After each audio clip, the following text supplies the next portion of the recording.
جیسا کہ آپ کو معلوم ہے کہ آج رات بزدل بھارت نے پاکستان پر بلا اشتعال جارحیت کی ہے اور معصوم لوگوں کو ٹارگٹ کیا ہے۔ پاکستانی افواج پاکستان کے عوام کی بھرپور حمایت سے اس وقت دشمن کی اس جارحیت کا مکمل اور بھرپور جواب دے رہی ہے اور اس جارحیت کا منہ توڑ جواب دیا جائے گا۔ معصوم اور نہتے لوگوں کو جو نشانہ بنایا گیا ہے اس کی تفصیلات سے اس وقت میں آپ کو آگاہ کرنا چاہتا ہوں۔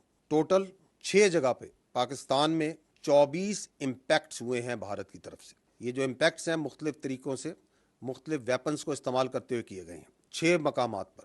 ان 6 مقامات پر یہ جو 24 امپیکٹ ہوئے، جو حملے ہوئے، اس میں 8 پاکستانی شہید ہوئے، 35 انجرڈ ہیں، زخمی ہیں، اور 2 مسنگ ہیں۔ جو ابھی تک کی ہمارے پاس ڈیمیج اسیسمنٹ ہے، جو اطلاعات ملی ہیں، اس کی یہ سمری میں آپ کو بتا رہا ہوں۔